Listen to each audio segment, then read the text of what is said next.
Einen wunderschönen guten Tag und herzlich willkommen zu einem neuen und weiteren Video. Heute geht es um einen Anhänger und nicht um einen PKW, wie man das unschwer erkennen kann. Und zwar wollen wir bei dem Anhänger, es ist eine Alco-Achse, Alco-Anhänger, Alco-Achse, wie man es nehmen möchte. Bei dem möchten wir die Bremsbacken austauschen. Warum? Weil die so aussehen, die alten. Die auf der linken Seite habe ich schon ausgetauscht, da ist nämlich gar kein Belag mehr drauf. Macht da keinen Fokus. So sieht das Ganze nämlich aus. Und so. Das lag nämlich in der Trommel drin. Und auf der anderen Seite, da ist der Nachsteller fest und da nehme ich euch mit. Das werden wir nämlich auf der anderen Seite einmal machen. Und so sehen nämlich die neuen aus. Ja, das Problem ist bei den Anhängern, obwohl es eine Alco-Achse ist, manchmal die Bremsbacken zu bekommen. Deswegen ist wirklich zu empfehlen, bei Bremsbacken, Anhänger, das läuft halt selten überhaupt nicht mit Schlüsselnummern oder Fahrgestellnummern ab. Da vergleicht man meistens die Bremsbacken, wie die aussehen. Deswegen zu empfehlen, das Ganze immer erst auszubauen, wirklich anzugucken, was ist bei euch kaputt, was habt ihr dort alles, beziehungsweise was für Bremsbacken habt ihr, damit ihr euch nicht versehentlich die falschen bestellt. Ja, was ist hier im Set alles dabei? Wir haben einmal das rundum sorglos Paket bestellt, aber ich nehme euch einmal hierhin mit. So sieht das Ganze dann einmal aus. Feder, alles vorsichtshalber neu bestellt. Das Einzige, was hier nicht mit dabei ist, ist der Nachsteller. Aber der sollte eigentlich gängig gemacht werden können. Achso, und die Plättchen. Da sind Plättchen auch mit dabei, weil ich von unten gesehen habe, dass eine schon fehlt. So sieht das Ganze einmal aus. Ja, das Ganze machen wir einmal neu. Machen erstmal das Ganze auf, gucken uns das Ganze mal an. Das ist nämlich auf der linken Seite passiert. Da ist gar kein Belag mehr da. Das ist einmal komplett alles auseinander geflogen. Die Seilzüge waren gängig und entweder ist man sehr, sehr lange mit einer angezogenen Bremse gefahren, beziehungsweise da war auch wahrscheinlich nicht mehr so viel Belag, dass es eventuell sogar vielleicht falsch eingestellt war, aber da folgt auch noch ein Video zu. Und so, hier seht ihr dann einmal die Belagstärke, wenn das quasi neu ist. Ja, und da ist echt nicht mehr so viel gewesen.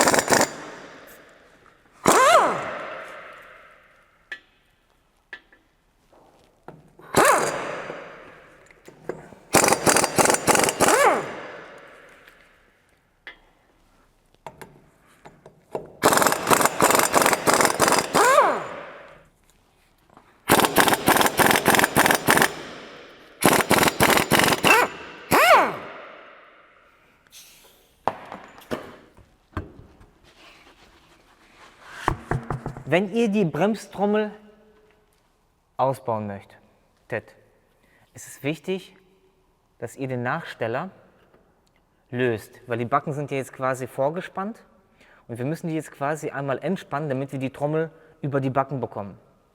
Manchmal habt ihr Glück, dass ihr die ohne zu lösen abbekommt, manchmal Pech, dann müsst ihr die einmal lösen.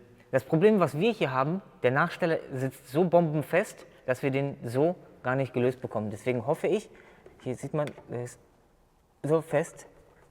Und ich hoffe, dass wir den jetzt abschrauben und die Trommel so rausbekommen. Ansonsten muss man ein bisschen Gewalt anwenden, hin und her wackeln, die Federn eventuell vorab machen, dass man das mit dem Backen vielleicht rausbekommt. Aber man sollte eigentlich hier am Zahnrad einmal lösen und dann sollte die Trommel ohne Probleme über die Backen kommen.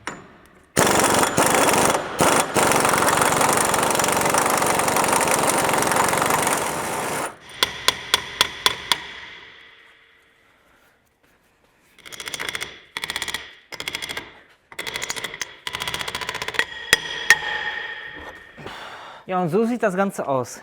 Hier beide Bremsbacken und wie man sehen konnte, musste ich das Ganze runterschlagen, weil wir das Problem haben, dieser Nachsteller dreht sich komplett nicht. Und entweder vergammelt, sehr wahrscheinlich, gucken wir uns gleich an. Wir zerlegen das Ganze jetzt mal.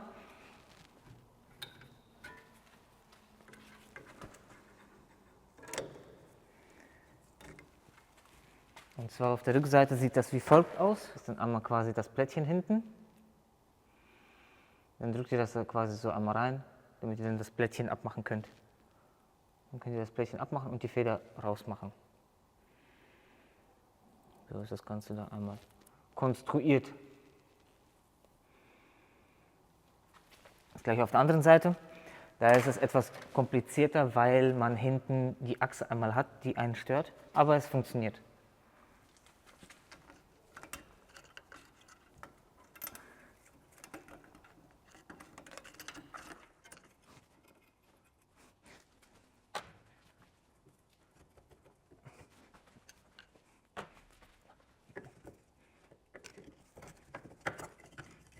Und hier oben befindet sich der Nachsteller. Den brauchen wir jetzt einmal, um zu gucken, was mit dem los ist.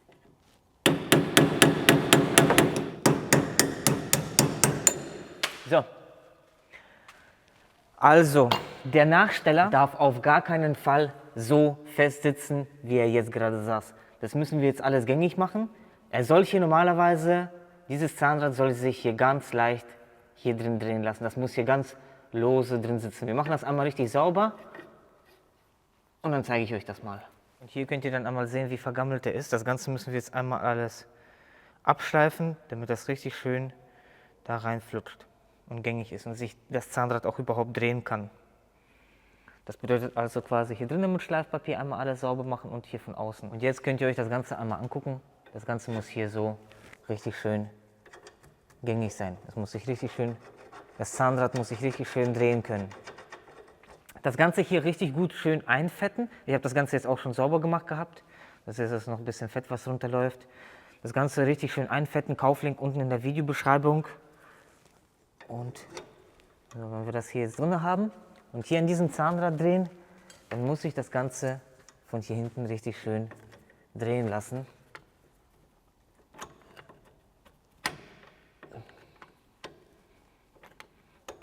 So, damit wir das alles einstellen können. Davor war es absolut komplett nicht gängig.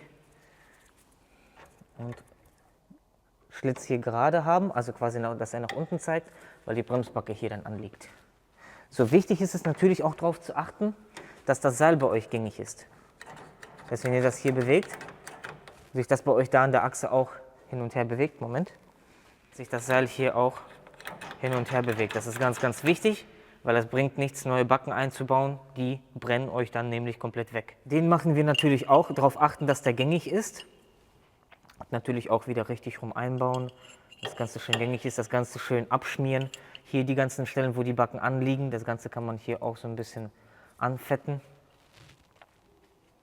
Und wichtig ist es, wenn ihr dann mit Fett gearbeitet habt, dass ihr mit den Handschuhen hier auf dem Bremsbelag keine Fettfinger oder also dass ihr hier kein Öl, nichts drauf schmiert.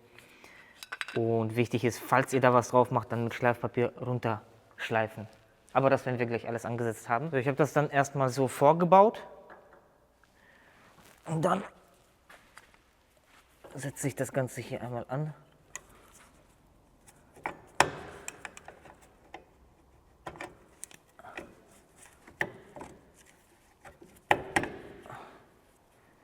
Und jetzt machen wir, wenn wir das Ganze fest haben, Plättchen hinten und die neue Feder. Ihr könnt natürlich auch die alten nehmen, aber zu empfehlen ist es, die neuen zu nehmen. Erstens ist es viel einfacher, dann das Ganze wieder zu verbauen. Und ihr wisst halt nicht, wann die kaputt gehen. Wenn die kaputt gehen, die Backe kann sich lösen, querstellen. Und das ist dann alles sehr, sehr ärgerlich.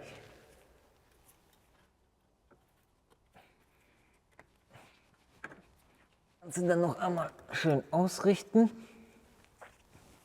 Trommel sauber machen und dann können wir die Trommel wieder ansetzen.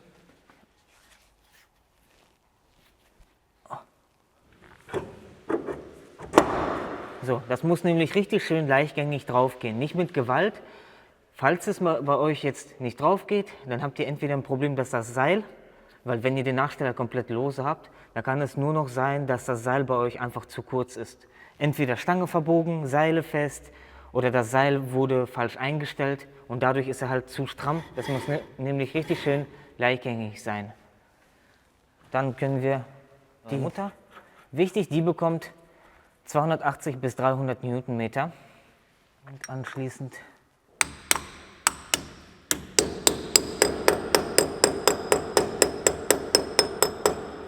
hier könnt ihr dann einmal das neue Blech sehen von der Seite aus. Das Problem ist, auf der anderen Seite das Blech dran zu machen, deswegen benötigt ihr so einen kleinen Stabmagnet. Ist zu empfehlen, sich das Ganze zu organisieren, damit ihr quasi das Blech schön gegenhalten könnt. Moment. So hier gegenhalten könnt und auf der anderen Seite dann die Feder ansetzen könnt. So sieht das halt auf der Seite aus und jetzt ist es natürlich ganz wichtig, wir müssen die Bremse einstellen. Das Ganze ist jetzt schön gleichgängig und jetzt haben wir hier unten einmal ein Loch und da ist nämlich ein Zahn drin. Da guckt uns einmal ein Zahn schon an und da müssen wir jetzt einmal drehen, um das Ganze einzustellen. So, ich glaube, wir müssen in die andere Richtung, nach unten.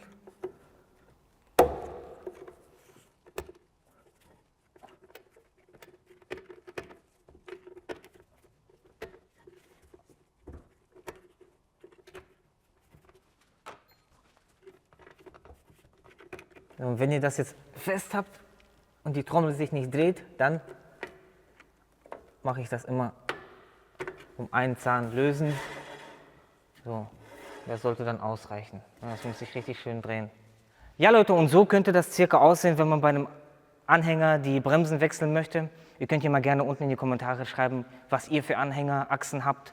Wer schon mal selber das Ganze gewechselt hat oder eingestellt hat, würde mich mal interessieren. Und ansonsten alle wichtigen Kauflinks unten in der Videobeschreibung.